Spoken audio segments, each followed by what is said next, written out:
If you've lived or traveled in Costa Rica for long enough, chances are that you've at least heard about their ferias or farmers markets and hopefully have had the chance to visit at least one for yourself. For those that haven't, or for those who haven't made it down to one of the country's largest ferias in San Isidro del General, we'll show you why it's a long-running tradition in today's episode of Poly in Paradise.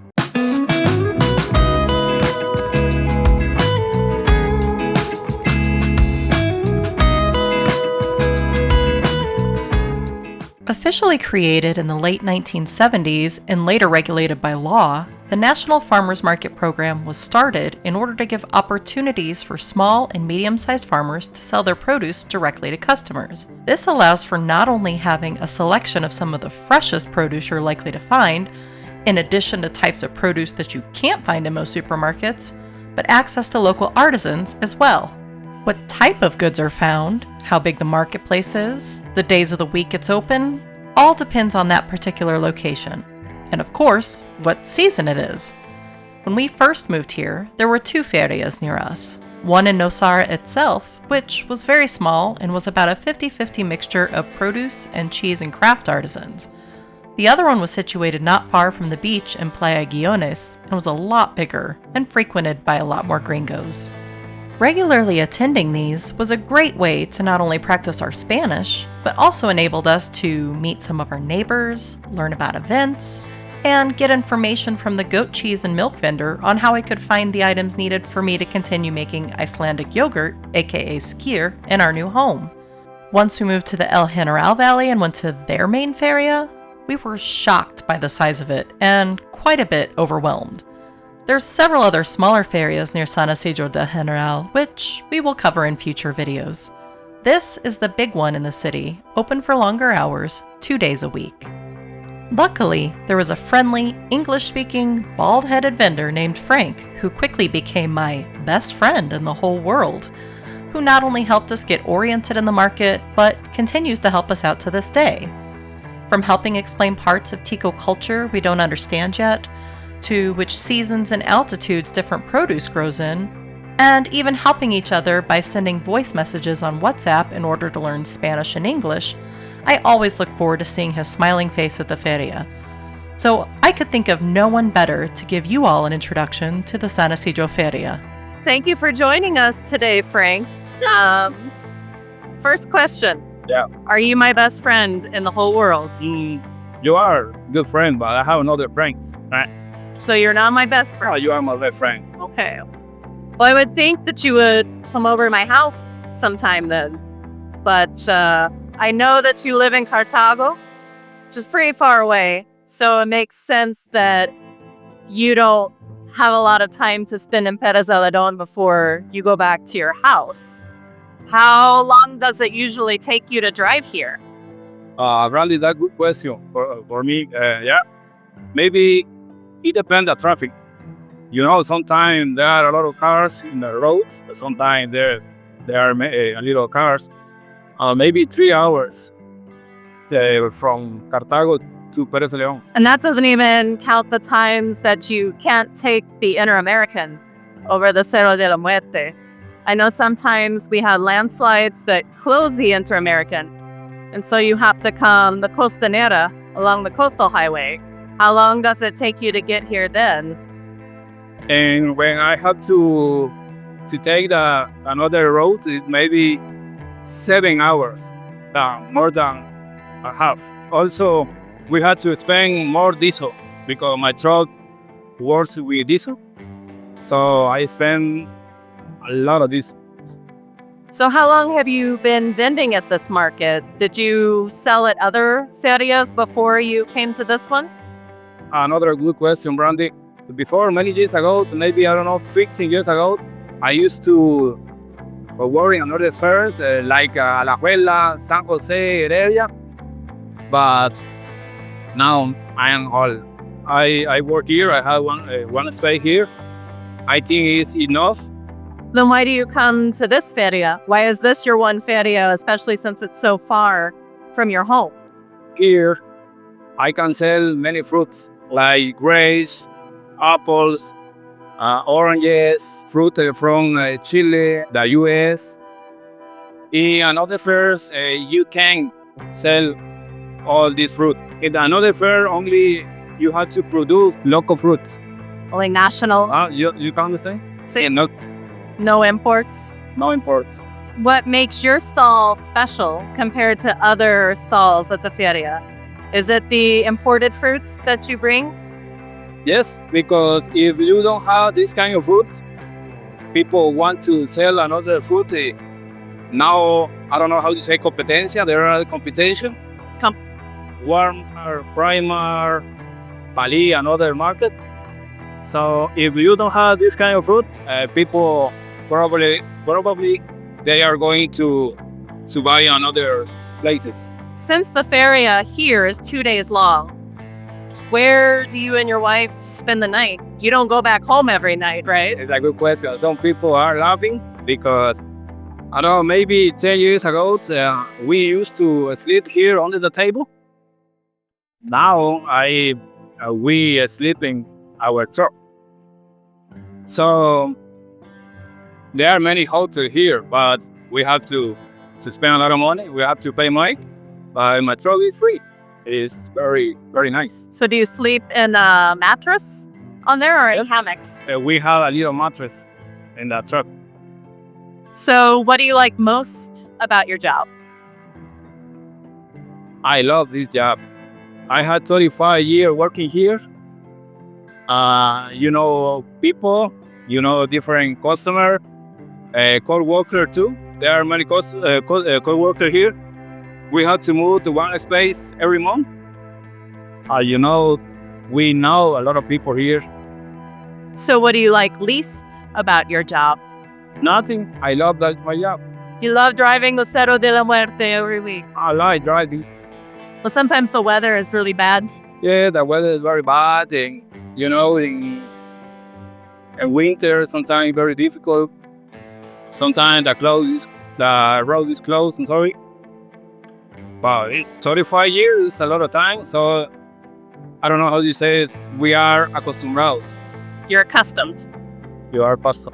And you have other jobs as well, right? Back in Cartago? My neighbor who lives next to me, he is from Colombia. He's Colombian. Sometimes he said to me, "From there is a new job fixing compressors, air compressors. Sometimes we have to clean the compressor, to change filters, oil, something like that." You painted before too, like do maintenance jobs. Yes. Sometimes I have to help my father-in-law because he has to package, I don't know, a lot of vegetables like squash, peppers, to get them ready to ship. onions. One of the first times that we met you was when James and I came here on a Wednesday night. And you were very surprised to see us there because you said you don't normally see a lot of gringos at night. Another good question. So I remember when I met you, you were here in the night, right? So I said to my wife, "Oh, it's very interesting to see gringo here in the night because it's maybe 7 or 8 p.m. I had been talking with another American people, Canadian people, and they say to me, in the night it's very dangerous here. I don't know if they are right. Another reason is because today in the morning, maybe 4 a.m., there are co-workers selling organic products. Yeah. American people want to buy this kind of organic There's also other produce. product. We call it gringo time. It's Thursday mornings, usually from around 7 a.m. until noon. There's more vendors down at the other end of the feria, which we'll show you later. And a lot of them are gringos like me. And so they have a lot of products that specifically a lot of other gringos like, and they speak English. There's other vendors here like Frank who speak English, but most of the ticos here in Perez Zeledon don't know as much English. Yes. So Right, bro. it becomes a meeting time for gringos who live all around Perez Zeledon to meet at the feria on Thursday mornings, see their friends, get their fresh produce, their dog treats. So we're now in the rainiest part of the year for the country, for most of the country. It's winter, right? So what can people find at ferias at this time of year for like the best prices that you normally can't find at other times of the year? We can get mamoncini. See? It's very interesting because in summer you can buy a good melons or watermelons. In winter, this kind of fruit very bad. I don't know. It's not sweet. It's I don't know. So the flavor gets diluted from all Very the rain. soft, very. Strawberries too, right? Yeah. Um, For me, if you like dragon fruit and mamonchinos, you'll want to come at this time of year. But for other fruits, which we'll check back in with Frank in like January, February, when it's summer or the dry season here, to see the kind of produce that's available then. So do you think that expats or immigrants visiting this market need to know Spanish? I don't think so. I think it's not necessary. Because they can come visit you? Another question? They can speak with me. What happens if somebody sees a fruit that they've never seen before? Is it common for someone to ask if they can try it? It's normal because if one American person is coming, maybe they are not going to know. Hey, what kind of fruit is that? Granadilla. I never tried this kind of food. That was okay. It's free for you. Can you try, or do you want to try? That's how I've tried a lot of my first fruits here that weren't on our own property. So you don't have as much of that here with the imported fruits. So more Americans know what apples are and oranges and grapes, but they don't necessarily know what uchuvas are, which we've done a video on. And the United States, there is no churros, right? There are some, but it's very uncommon. It's not common. It's not common. But other ones, yeah. Peaches, we have melocotons all over. So yeah. But it's good to know that you always have that option. You may want to learn in Spanish if the vendor doesn't speak English. Can I try this? I don't know what this is. Thank you so much for your time and this busy Thursday morning at the feria. Brandi, I want to tell you, thank you so much for the opportunity. Like a good opportunity for me because I need to practice more. Yeah. So. And get more customers. Come talk to Frank. He's kind of in the front and the middle of the feria, right by the pescaderia and the other stores, which I will show you. And always here selling local and imported products with a smile on his face, right? So thank you very much, my best friend. Like most things in life, the one constant is change. When we first moved to Perez Zeledon, the feria was open on Wednesday afternoons through the evenings, all day Thursday, and Friday mornings. Not too long before filming the interview with Frank, the days and hours changed to essentially all day on Wednesdays and Thursdays, with Fridays getting the axe. So the unofficial gringo time is in a bit of a flux now, and some of the typical Thursday morning vendors have been experimenting with being there both mornings, switching to Wednesday mornings instead, etc. Like many other Costa Rican businesses, you can follow the feria's Facebook page for announcements regarding special events, both at the feria itself as well as other events like barbecue festivals or anime geek conventions, for example. So besides knowing that the earlier you come, the better the produce availability will be, there's a few other things that are good to know before you go. There are 2 entrances to the parking lot that is next to the feria. The main entrance is open 24/7, located about 3 blocks off the Inter-American Highway in the Centro. Rates are payable hourly, daily, or even monthly. However, since we have a large truck for Costa Rica and people often park on both sides of the street leading to the main entrance, we prefer to go in the back way, which is about 2 blocks east of the football stadium, just past the nice new 2-lane bridge going over the Rio San Isidro. This entrance is not open 24/7, but if you're coming during the feria hours, it will be open as well. You must pay for your parking at the caja next to one of the side entrances, and you'll give the receipt to the parking attendant when leaving the lot. You can also park on the streets near the front entrance, but you'll need to pay the municipality by either purchasing physical tickets at nearby stores or electronically via their new app.